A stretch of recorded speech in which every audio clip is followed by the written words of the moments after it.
Kayo po ba mga bossing ko ay nakakita na ng ganitong bato? Hindi po ito sinadya mga bossing, talagang ganyan po siya mga bossing.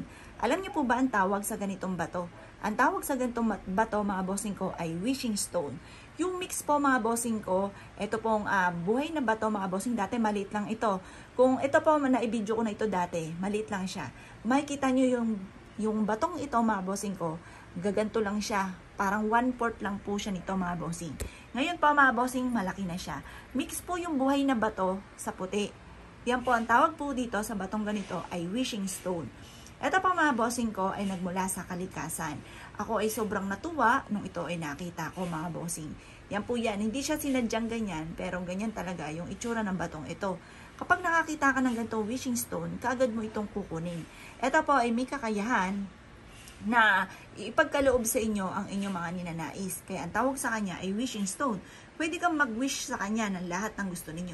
Pero syempre mga bossing, lagi niyong tatandaan, lagi ko rin pong pinauulit-ulit, kung tungkol sa usapin ng pera ang inyong problema, kailangan sipag at tiyaga talaga mga bossing para makamit ang mga pinapangarap. Tapos, huwag kang makakalimot magdasal. At sabayan din naman itong mga pampaswerte. Walang masamang maniwala, lalo na kung sinasabing suswertihin ka mga bossing. Kasi ako mapaniwala din ako. Nagsimula ako mga bossing ko sa maliit na pampaswerte hanggang dumami na sila mga bossing ko ng dumami. At tunay naman na talagang napakaswerte. Marami mga dumarating na hindi ko inaasahan na dito pala ako isuswertihin. Ngayon pa mga bossing ko, ikaw ay naniniwala at nais po itong gawin. Huwag ka namang patumpik-tumpik pa. Subukan nyo po ito at kayo mismo ay maa-amaze sa dami ng mga blessing na darating. Yan po yung itsura po niyan mga bossing.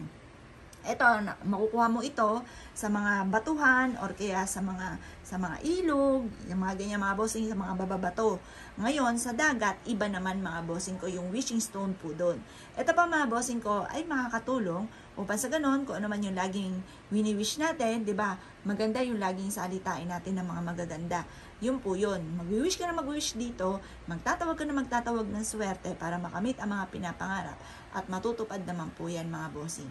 Kung ikaw ay naniniwala at nais po itong gawin, huwag ka na magpatumpik-tumpik pa, subukan nyo po ito. At makakatulong po ito upang sa ganon, masigit ka na swertihin.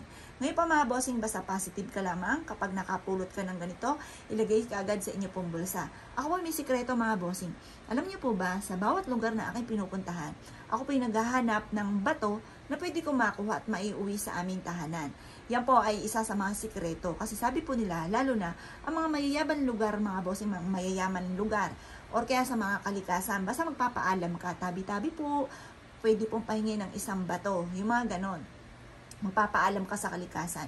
Kasi yan po mga bossing ko, sinasabi nila na maaanggihan ka ng yaman or maaanggihan ka ng swerte. Lalo na yung mga rare na gantong bato mga bossing ko. Maganda po ito. Tapos mag-wish ka lang po na mag-wish sa kanya mga bossing ko at ipagkakalob sa inyo kung naman ang inyong hihilingin. Kaya kung ikinaniwala at nais po itong gawin, good luck po sa inyo po lahat.